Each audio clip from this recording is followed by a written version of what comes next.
It's what Kevin O'Leary says once. Money cash flow represents blood in your system. When the blood's gone, you're gone. So I raised 1.5 million. You just think that because they have money, they're a good fit for what you're doing, and that's not the case. I'm hemorrhaging money. I'm making mistakes and things are falling apart. Here's someone who came from 1.5 in his operating account to I can't find $1,000. So I became an expert on all my failures. My biggest mistake was not building a relationship. So your first one is generally your worst one. And I got to a place where it's like, well, how can I serve these people? The savvy person knows this person's one, probably not crushing it, and two, has never been through a war. Why do so many small businesses fail? It's because of revenue. Curating the right people in the right room is the most important thing.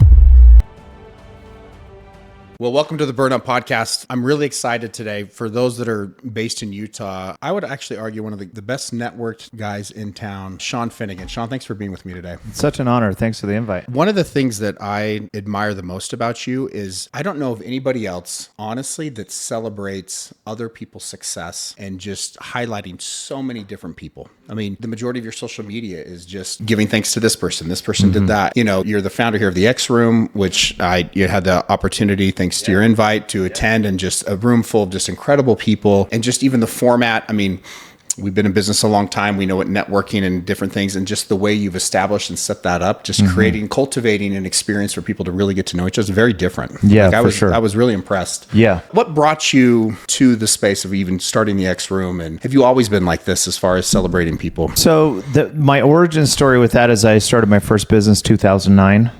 2009 was, I think you were around 2009. Oh, yeah.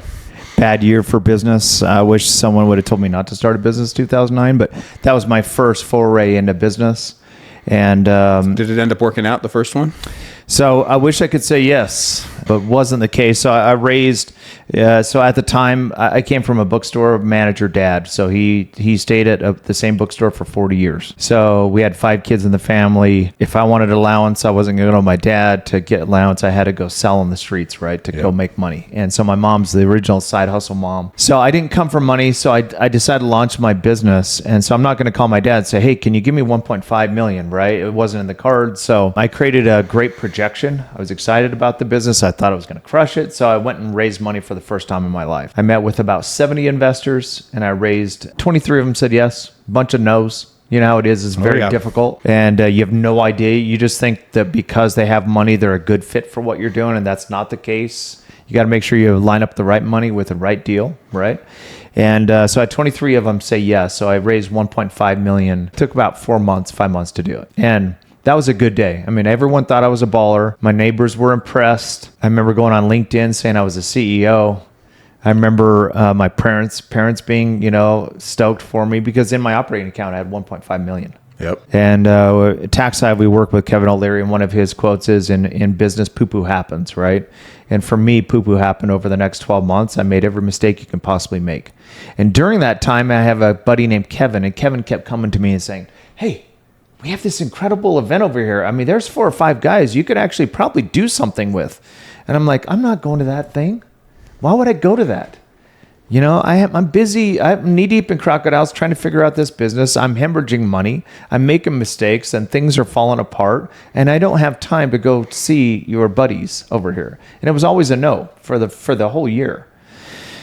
And every mistake happened over and over again, multiple things, operations, sales, marketing, you name it, I had it. And over the next 12 months, long story short, I lost the 1.5. But it was worse than that because I basically hawked my house. My house was on the chopping block and my car. I had 1 car. And I leveraged those things to kind of keep the machine going. Oh, yeah. And I just had a small group of employees. And on a Thursday night, I was down to $2,500. And the next day payroll is due, and it was $3,500. And in the world, I didn't have $1,000. Here's someone who came from 1.5 in his operating account 12 months earlier to I can't find $1,000. It was like the end of my rope. So I didn't sleep that night because it meant that now people were being affected in my office. Yeah. And these are employees that had faith and confidence in me. They're doing their job. They're doing a great job.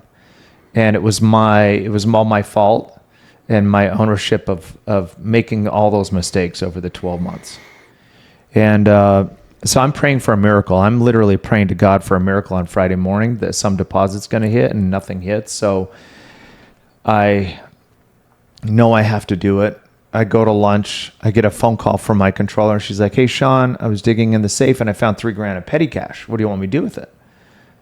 And I was like, "Oh, well, I want you to hang on to that money." And I screeched my tires. I picked up the $3,000. I went to the bank and I deposited the bank and I cut physical checks. And that's how close I made it on payroll. And I presented those checks back to each individual in my office. And that afternoon, it wasn't like 2 weeks later I was thinking about this. I became an expert on all my failures.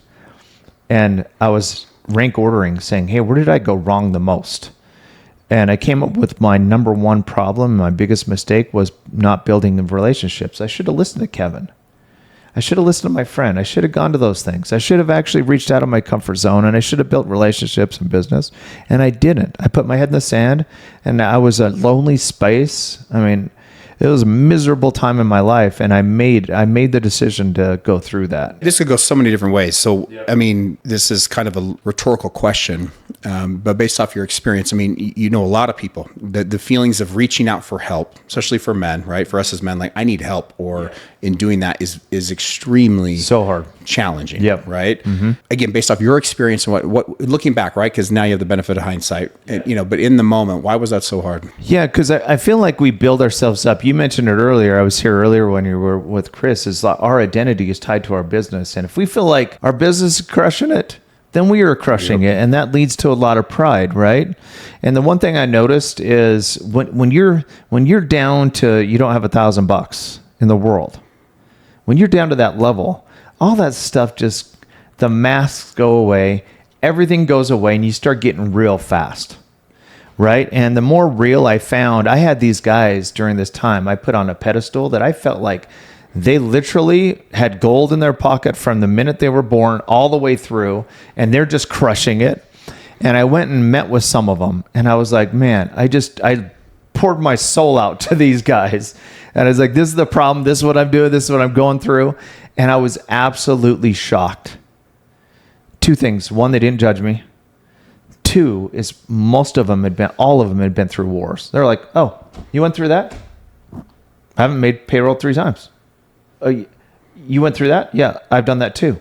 And what I found is these guys I'd put on the pedestal had behind them a whole trail of blood, sweat, and tears to get to where they were, right? That is literally the whole premise of even who I want to have on this podcast is we all do it. We put people on pedestals. They're lucky. They've got it figured out. But like what a lot of people don't know is, what did it take for them to get there? What were the failures? What were the things that happened? And I don't know anyone that's had a tremendous amount of success that hasn't had a tremendous amount of failures, setbacks, right? And I'm in a space today that if someone hasn't had that and that's their selling point, that's actually a red flag for me. Yeah. It's like, well, your time's coming, or you're not speaking to it, or you don't like, and there's beauty in that. I mean, you know, popular online, I'm sure you know Alex Hormozy. Oh, sure. He is like the number one influencer business guy. I mean, his first 7 businesses were failures. Yeah, right. You know, I think that's what happens with a lot of men, especially. It's like, okay, I'm going to finally take the risk. I'm going to actually do it, you know, and then all of a sudden it doesn't go as, you know, let's be honest, nothing ever goes the way we ever want it to go. Yeah. And then it's like, I'm a failure. They get stuck in that and they're never able to, and then, you know, but versus someone like, well, I'm going to get up. I'm going to try it again. I'm going to try it again. And I believe that the difference between people that have made it or haven't made it, whatever made it is to you, is that they've been willing to do something that you haven't up to this point, period. It's, you know, and there's different layers and things that factor into it. But again, you lost, and maybe that was one of the reasons, because you actually heard from other people like, wait a minute, this is actually more common than not.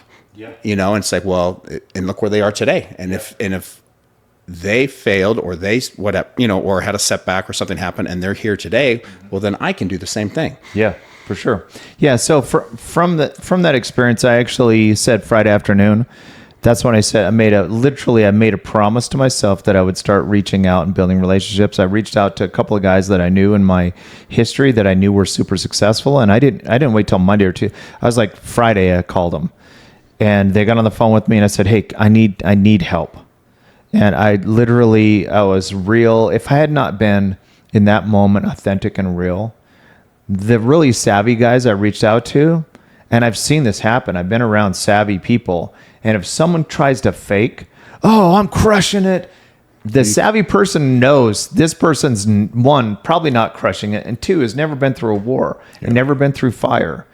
As opposed to the best thing you can say to savvy people is just tell them your problems. Hey, I'm going through this. They probably have a perspective, and that's what I did. And I ended up partnering with two of them. The way they'd built their whole business is they brought tons of relationships, and they brought them to me, all these relationships. And because of those relationships and the partnerships I was able to form in that, we went on a run. So for the next 12 months, we made really good money, and I was actually able to pay off the 1.5 plus interest. It was like 2.1 or 2.2, and I took all those investors because I just didn't want to go through that again with investors. That's hard-earned money, and so I was able to take the business back. So that's why I've been through. So anyone asks me like, "Hey, why do you actually build relationships in business?" Because literally since 2010, I made the decision from that moment forward. I get comfortable being uncomfortable and meet business owners, and that's paid me more dividends than anything I've ever done. Yeah. Let's talk about the X Room. Like, what's your vision? Like, where does it go from here? I mean, it's, there were 200 or 300 people that were there. I mean, do you see this getting bigger and bigger? Want to limit to the size? I mean, what, like, do you have an end in goal, a goal in mind, if you will, as far as what it is? Yeah. So I love creating community. So before I started this thing, I was going to other people's stuff. Yep. I was going to the other events, and I was like, I like this about this event. I don't like this about it. I started coming up with something, and then I finally said, I'm going to build my own table, and I'm going to create my own community. And so if you're watching this and you're considering, hey, I think I'm ready to start my own tribe or my own community, the most important element in all of that is the people. Like when I talked to the X Room, it was like, we the people is the most powerful phrase in all of our Constitution, we the people. It's about the people. So make it about the people. It's not about you. It's not about me saying I'm the king of this world. I'm a member of the community. But I started with the people, and I said, hey, how do I get Adams of the world to come to an event that they normally wouldn't come to? Like curating the right people in the right room is the most important thing. And then figuring out what would you do. If I said, hey, Adam, I'm going to do this X Room on a daily basis, I'd lose the value. Yep. If I said, Adam, I'm going to spend the weekend together at the X Room, it's really tough. Those are sacred times on the weekend. You've got your family and your children that you want to spend time with, right? So I started breaking down what won't you do, more importantly, and then what would you be willing to do? And it came to the conclusion, you can go to lunch. So my X Room is lunch. It's 2 hours. And it's extremely rare. So you don't get in. It's every quarter. So if you miss an X Room, you don't see the community for 6 months. So there's real FOMO. So if you I can't make this, people will rearrange their flights, their vacations to get there so they can be in that room, right? And number 3, I'm actually not going to charge. I'm not going to try to build it like that. Although it's not for profit in the room, I want to create profits from it. And I love to see businesses scale. I want to scale my own business. I want to scale everyone's business in the room. I think we should all float our boats higher together is the whole purpose of the event and the community. Here locally, that, my first exposure in that, I was for years part of Corporate Alliance, and, here I am as at the time a wealth manager, financial advisor. It's like, some might, everybody has their guy or the things. And I walk in there and there's multiple, and I'm like, okay. Like the power is in relationships, and it's building. And I got to a place where it's like, well, how can I serve these people?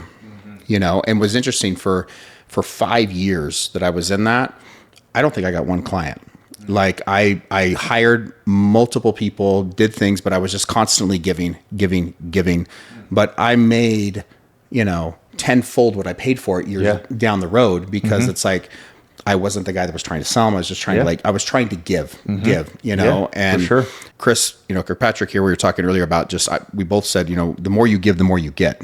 And if you can help build people up, and then it's like, and then because it's invaluable, human capital, and the relationships, and how it feels like when you connect one person with this person and then magic happens. It's just like, oh my gosh, and we also know the opposite. It's like, but it's like when you create an opportunity to do that. And I just truly believe like, if you can give more, it'll always come back.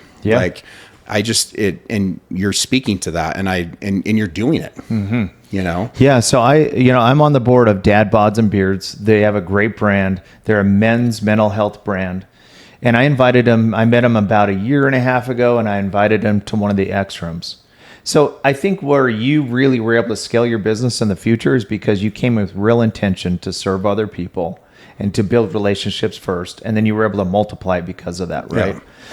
I feel like the Dad Bods came in and they actually weren't ever, they're construction guys. One does beard products and the other one does construction, full on, working on roads. And so they've never been like, I'm going to a network, and they had no clue what to do. So they go to the first one. They meet a guy, his name is Brock Painter, who is a personal trainer and mental coach. Brock's like, I can help you guys. And he starts coaching them, and they engage with Brock. Well, these two, over the next year, they've lost like 75 pounds, and the other one's lost 65 pounds.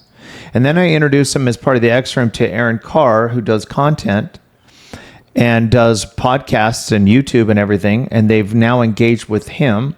And now they're both full-time content creators. And this has all happened in the last year and a half. Yeah, They did a marathon 3 months ago because of Brock. They're putting out some of the greatest content ever right now. They have a big event they're doing in Florida. There's going to be thousands of people that come to this event, all because they engaged. And I think it's a mistake where people come to an event where they go to some and they don't have that intention going in. Yeah, so what can I get out of this? What can I get out of this? How can this serve me? Kind of thing is they end up not getting anything. You were surrounded, by business owners, executives trying to grow their businesses, doing things. I mean, do you see, and maybe it's kind of along the same line where there's a common theme with those that are struggling versus those that aren't? For sure. I find like what I see a lot, like for instance, I'm in iHub, which is, I think you might have met them or seen them at the event. iHub has a bunch of these, it's an incubator for entrepreneurs, and they're young entrepreneurs, like 190 of them. And they picture this massive office and they have these little desks everywhere. So I go mentor there every couple months. And it's fast. I'm meeting with new entrepreneurs every 15 to 30 minutes. And as I'm talking to them, the ones that I feel like are having the biggest struggle is they haven't actually done anything. They haven't gotten their start. So to me, it's the start that stops them. So the conversations, a lot of times I'll say, well, tell me about your product. Well, I'm waiting for this logo. I'm waiting for this thing to be just right. And then I'm going to do this. And then my brand, they're all intelligent and they're all scrappy and they're amazing. But they haven't actually gone out and executed. And your first one's your worst one. You're going to go out and make all sorts of mistakes. But if you actually bring in revenue, and then that revenue, your focus goes there, and all of a sudden it starts flowing, and then you feel incredible. But a lot of them are just waiting until things are stuck in ideation almost. Yeah. Like it's got to be, yeah. And there's been seasons where I've been that, and I've just learned like imperfect action. Like yeah. I just like, I'll figure it out 100%. as I go. I like that. I'm going to use that because it's true. It's like, okay, I don't know, but I'm going to figure it out. And again, kind of going back to where, we talked a little about this is this idea of people on pedestals or, or different things from that perspective where they've got all this figured out. Just like you're like, oh, they've had their own mistakes. And I think being able to pivot and kind of just move forward and also just like, what, I don't know, but I'm going to figure it out as I go. Mm-hmm. And it's so funny too, because you'll see large organizations, large companies that are doing well. And if you get behind the curtains with some of these organizations and like, they're still figuring it out. Yeah, sure. They have no idea. Yeah. It's like, well, I don't know. We're trying this, we're trying that. But on the front, they're like, oh my gosh, they're crushing it. Well, they might be crushing it, but they could be a complete mess behind the scenes, or they're just like scrambling to kind of figure it out. Yeah. I'm good friends with Sam Taggart. He's a DDD expert and he runs a DDD con. So it's door to door. Yeah. It's his whole brand. And he talks about in his book that if you're going to do wash windows for your company, don't wait till you have all the nice equipment and all the squeegees and everything else. Use rags and go knock 10 doors and go start selling. You start selling, you figure out, you hear from your customer what they want. Don't hold back on waiting until things are just right or you have enough resources in order to do something, because you're going to run out of runway and you're going to fail. Why do so many small businesses fail? It's because of revenue. They don't have cash in the bank. They're not out there making it happen, right? Yeah, I went to a local little networking thing that someone invited me to, and there was this detail company that was trying to grow, struggling, and hearing what they were doing. And so I went up to them, and my 14-year-old son has a mobile detail business. Between his mom, his brothers, and myself, like we kind of take him around. He's crushing it. Dude, he's love 14 it. years old. He's got in the Nextdoor app. He does post reviews, does things. I mean, he is booked solid as much as he wants to work. I mean, he just bought a motorcycle. I mean, he's got thousands of dollars. He's buying crypto. He's investing. He's 14. I mean, he's just geeking out on this. And literally, he's just hustling. He's 14. He's 14. Yeah. He's 14. Someone who is more knowledgeable and has more experience would get held up on making sure everything's right. And listening to him, I'm like, hey, my 14-year-old son's figured all this stuff out. And it's just like, I'm really? I mean, they're like, and again, he doesn't know. He's just figured it out. Made cards online. Found where he could get free cards. Did this stuff, and he's just like, we have all these tools where you can really use social and all these different, things that we get so caught up. It needs to look a certain way, and I get that. Like I care how things look, but at the same time, I don't know. I just got to go. Yeah. And I found even like social stuff, like the stuff that does the best is the unedited, the stuff that you didn't all just the random, rare, planned it. Yeah, perfect. it's just like here's just something, and it's like, wow, that thing took off. Yeah, right. Yeah. And so imperfect action and being able to move forward. But I also feel like, again, it's momentum. How many I'm curious with this at iHub. I mean, how many of these guys? I mean, are they mostly just kind of on their own? Do they have startup capital? Do they have investors with them, or is it kind of a hodgepodge? Yeah, like I met. It's a combination of all the above. But generally, like I met with one. Okay, I said, what is your nut to cover? He's married. He's got a little kid. I was like, what is your nut per month to cover? What does it covers your expenses? And he said, well, it's $1,282, something like that. It was like very specific. And then I said, how are you covering it? And he's like, well, this and that, and then I'm giving plasma for the last couple hundred, literally, to make it every month. And his question to me, he said, someone is offering me $50,000 for 10% of my business. And I don't know if I'm going to do it. 50 grand. I mean, but it's 10% of my company. I mean, I'm like, okay, you're married. Your wife, every day you're coming home to your wife saying, hey, this thing's going to work. This thing's going to work. And you have a certain amount of runway. And your nut's $1,250, you're giving plasma, and you're considering whether or not you should do this 50 grand. What do you think? Then I asked him, what is the number one guarantee of why you will be out of business? And he said a few things, and I said, it's when you don't have money. Yep. It's what Kevin O'Leary says. Once money, cash flow represents blood in your system. When the blood's gone, you're gone. You're done. We've all been through that too, right? Oh, yeah. Yeah. Yeah, fascinating. And it's interesting too, because there's this whole, I saw this years ago, and I'll never forget it. In fact, I started off in insurance in the investment world. My dad, I was 2 or 3 years into it, and worked with my father, and a guy drew a thing on the diagram talking about doing joint work, like in the investment, like splitting, commissions and different things. And it's like, basically was, drew kind of, you can own 100% of this pie, or 50% of a much bigger pie. Right. And I remember just saying, I'm like, that just resonates. That just makes sense. My dad literally went out and I'm like, let's do this. Right. Did a handshake thing. We, formed a partnership. This was back in 2003. Right. And I've always had the belief that it's like, we can get caught up in ownership and the different things. And it's like, and yes, it matters what type of money, what type of investors, all the things, but nevertheless, it's like, it's fascinating that like, you're like asking rhetorical questions. Like you're getting your blood drawn and you can't pay your bills, and you got someone that's going to give you 50 grand for just 10%. Yeah. Like, what am I missing here? Yeah, exactly. And of course, we all think it's going to blow up. We don't want to give it away because there's all these, stories of people that haven't done that. But like having capital, like and cash flow and breathing room, and this all, whatever target you think that you're going to need, more often than not, it's more. Yeah, it's going to take you longer. That's right. And it's like, well, I need put a 2x or 3x on what you think you're. Yeah, I've got someone I'm helping that was kind of advising a little bit on raise some capital, and they're like, yeah, we need, it was like 200 grand. I'm like, raise 500. Like, I'm just like, give away more right now, even if it's like the case, or do it as debt, whatever. But like, well, I don't need that much. I'm like, trust me, like, things don't go perfectly. There's wrenches in the works, right? That cost you extra. And it's just, this when you're all of a sudden scrambling. And it's like, it's just a different energy, than it takes you away from the business, and it adds so much additional stress. So like, if you're going to put the time in to raise capital, raise more than you need today. and just take, maybe it means less returns for you or everybody, but like at least we'll create more stability or more of an opportunity to succeed. Amen. You know? Yes, agreed. So do you see the X Room being just here locally in Utah? Do you see that potentially going other places? Yeah, so I do. You know, I'm in Arizona. My daughter's in Mesa, so I'm down there quite a bit, and I've been doing some meetups up there. But It is a very scalable kind of proposition, and I believe that we've done multiple seven-figure kind of deals throughout the X Room in the last 3 years with these relationships that we've built.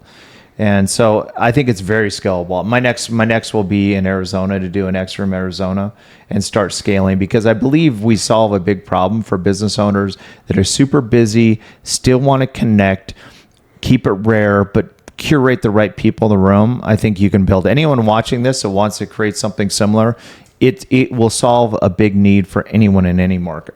Yeah. Do you personally, you invest, aside Kevin O'Leary and Tax Hive, you're building the X Room. Like, are you kind of more of an investor, entrepreneur, or are you looking to start other companies? I mean, what is Shawn Finnegan doing these days? So I love Tax Hive. I'm in Crumble Cookies. So I have Crumble cookie locations, and then we've opened our first swig. So we opened our first swig 30 days ago in North. I didn't realize they're franchising it now. Okay. Yeah, so they opened it up for a bit for franchising. We got in. We're excited. So we did our first swig. We opened it about 60 days ago. And it's great watching these influencers, because this is out in the east. So this is North Carolina is where the first one is. And seeing these influencers like on their videos, they're like, hey, I'm really excited. I'm going to go see Swig. It's actually open. And then they pull up and there's like 200 cars or 300 cars in line. And it wraps the block. Literally, police officers getting involved because of the cars. And the average wait for the first few days was like 2 hours, and it's still really crazy. And it's like, so I'm really excited about that business. And I don't know if you remember this. I met you for the first time a couple of years ago at a UVU event. And we were talking about like, I think you had said you were either an investor, a partner, and even a hot and cold therapy place or something, right? Like, are you still involved? Still part of that as well. Yeah. Yep. How's that doing these days? It's good. I mean, that is red hot as well, as we know. It feels here locally. I mean, it's like they're popping up on every other corner, and I wanted to kind of lean into that, and I kind of took a step back, went a different direction, and I'm a huge advocate for it. Have a sauna and cold plunge here at my house, but like do you still see that industry still growing and like there's plenty of room? Yeah, my friend just opened up one called Flow House. Yeah. I don't know if you've seen that one yet, but it is like next level of the experience, like incredible. I just love that. And I love doing events around that too, inviting. It's a great place to build. What we didn't expect about the business is when you're sitting in a sauna with someone else who's a stranger, you have something very much in common with this cold therapy between Wim Hof and heat and everything else. It's the easiest place to meet people. Like, you go sit in the sauna, it's like, oh, do you cold plunge very often? And you begin this conversation. You meet, like, we've had some of the best connections made in our cold plunge studios business. What other industries or businesses like that do you feel are really great for connectivity? I mean, people in the traditional corporate world, right? It's like, oh, you do business on the golf course, right? Mm-hmm. And then I haven't even thought about that, but you're right. It's like you have a captivated audience. You're sitting in there for 20 minutes. Mm-hmm. You and I, you go to Paddock. I've seen you at Paddock. Yeah. Paddock is amazing. It's like I believe that we're created to engage and connect with people. Like, there's a show, if you've ever watched Alone, where it's like they're surviving on different parts and they're by themselves. And if you watch the show closely, they can find food, but there's this mental side, which they haven't connected with other human beings. And they have a really challenge not being part of a community or a group of people. And I feel like that's how we're created, is it to engage. So Paddock, I've seen you there. That is an incredible place to meet people. Like, I know Hondo didn't really expect it to be that good. He expected it to be a car side, but then he has this clubhouse side. The clubhouse side has created some amazing interaction. And I've done events there, and you've been. Yeah, and I've known Chris Patch, that we're there for 10 years and been with him along the way. And no, it's, and I think even with my own organization, like it's interesting we're talking about this, even personally getting ready to actually create kind of a community, right? Like awesome. The tribe. But I sit with it and it's like, again, how do we create a unique experience? People geek out on experiences, right? And it's where you can bring people together, have an experience, have the component, for networking, different things. But I think ultimately, I think what we're all craving for is like something that's memorable, right? Yes. And it's creating something that's going to have an impact, and again, it was interesting when I watched you think like, hey, big room, people talk, but just the way you laid out the extra, I'm like, this is like, it's networking, but it was just a couple twists on it, just made it very unique. Yeah. In the way you kind of brought people together, and I just mad respect for that. And I feel like, I love that you said, it's like, bring people in, and it's having the right people in the room. Yep. I've gone to different men's groups and different things, and went to one a couple of years ago, and I was coming out of the pay. I'm like, I got to connect. And I'm like, I was there and I was grateful for it. I'm like, but this is not my tribe. Like, I just, like, we're all in different seasons, and so it's cultivating and getting the right people in the room. That's part, I think that is challenging, is actually creating the event. Yes, 100%. Has to be curated. So if you have, like, my wife is an author and she writes books, and she's like, she has her own community. And if she had she tries to bring, she does events where she brings in authors. And so if you start breaking the rules on that community and you start bringing an HR manager into it, and the author's trying to have a conversation like, I don't know, I'm just an HR manager, you'll dilute your community, and your community will disappear. I mean, people start them and then they lose them as fast as anything because they break the rules. Yeah. They're like, oh, we don't have enough people. Why don't we just add people in here? And they start cutting corners.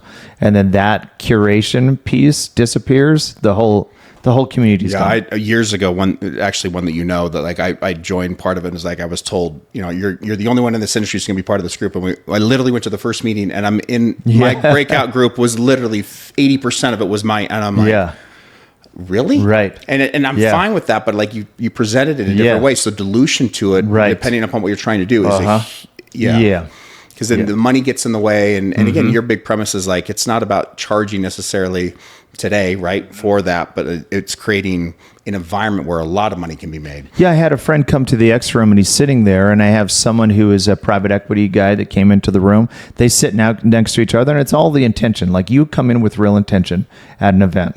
Most people, a lot of people don't. I've seen they come on their phone, they sit in the corner, they don't want to engage. But if you engage and come through the portal, and you transform into the best connector on the planet Earth. So I had this private equity person sit next to a friend of mine. This friend's got an incredible deal, and they strike up a conversation. Before the event's over, the private equity said, we'll put $1 million into your account. And they literally funded it from one meeting. So I'm just telling you, if you're a business owner, you're like, I don't want to go to that thing, just like I was at one point, go to the thing. Go in with real intention. You don't want to go meet with everyone after the event. Just find the 4 or 5 that makes sense for you and your business and where you are, and engage, and then follow through. Well, you said something at the very beginning that I say, and I've heard from others. It's like, I get comfortable being uncomfortable. Because for a lot of people, it's not comfortable, right? It's not like, but again, if you can lean into that, you know what? I'm going to go get uncomfortable. There's always something positive that comes out of it. And you can't get better at something until you practiced it. When I first kind of leaned into this and putting myself on social, I'm just, again, has to be perfect, and just scared to death as far as like how many likes, who's seeing this, and who's engaging, and it's like the more and more confident and the more comfortable I get, it's interesting. I've had literally just here in the last couple of weeks. In fact, this morning, someone said, man, you are so confident and like in the way you articulate things, and that's just come with practice. Or I'll see influencers, or if you go back to someone that's like might have hundreds of thousands, not millions of views, if you go back to their stuff from however many years ago, it's just like, oh my God, that was horrible. That's the same person that's doing that. I watched one of my first interviews, a podcast I've done like 4 years ago or so. I was like, okay, so, I was like so robotic. I felt like that is so painful to watch. You know what I mean? Because, so your first one is generally your worst one. Your first one's not your best one. Yeah, this is my second podcast. My last one had a Good News magazine, and the very first one, I had an outline, had it all typed out. I'm like, I listened to the first part of it. I normally don't listen to them anyway, but I'm like, I'm so embarrassed by this. And I'm like, you just keep practicing. And that's, you can't get good unless you do that. It's like, any sports or it takes repetitions. It does. Get your reps in. I try not to pay attention to these cameras right here. I try to just engage and have an authentic, real conversation with the person I'm talking to. And then this stuff disappears pretty quick. Yeah. But the first time I was like, okay, what angle, which camera do I need to speak to, all that kind of stuff. Do I look at right? it? Yeah. No, just have a conversation and the real stuff comes out. And I always tell people when I've had some guests that have never been on one before, and I'm like, we're just having a conversation, and then they kind of like lean into it. But yeah, which is normal. But I think again, it's like it's uncomfortable, but you got to practice, and the more and more. And this would apply to anything, capital raising. I mean, I it's interesting when you said $1.5 million, right? And you said you talked to 70 people, right? I mean, that's normally what it is. But still 23. I mean, that's a lot of people for 1.5, right? Yeah. And now the confidence for you can go to maybe one or two people and kind of knock it out. It's just.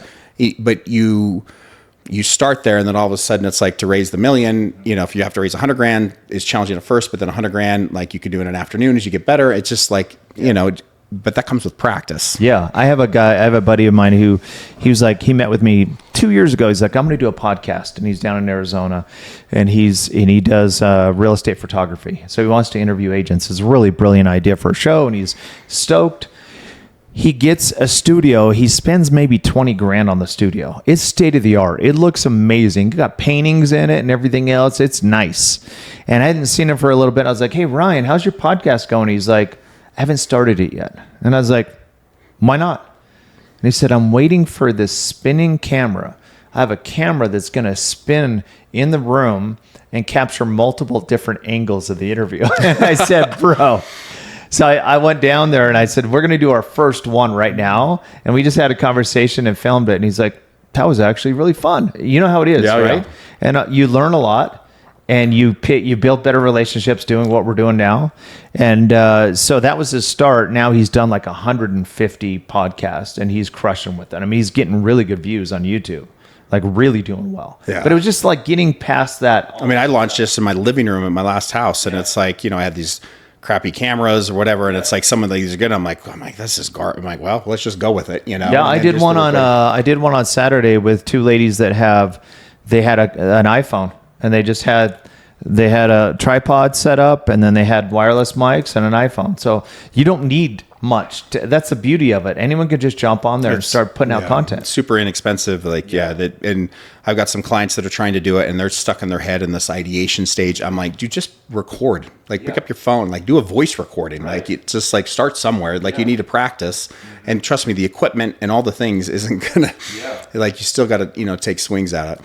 So, Shawn, where can our listeners find more about you? So I'm pretty much the only Finnegan Shawn I think out there. So I'm on social, Instagram, Facebook, you name it. Love to engage. Yeah. So that's the best place. You can go to taxhive.com. We put tons of stuff out there on that as well. And as I started the podcast, I just want to reiterate. I mean, Shawn's, as much as anybody, he's here to serve. He wants to help. It's genuine, genuine. And he even, we'll air either before or after this one, but Chris Kilpatrick, he literally, he's like, hey, I'm bringing somebody else here to record. It'd be a good conversation. And then he and I hit it off. Dude, you guys were like best friends. It was like the Step Brothers. Yeah. It's like, did we just become best friends? But anyway, Shawn, thank you so much for joining me. And I just mad respect for what you're doing in the world. It's an honor. And thanks for joining me. And thank you, Adam. All right. And we'll see you guys next time on the Burn Up Podcast.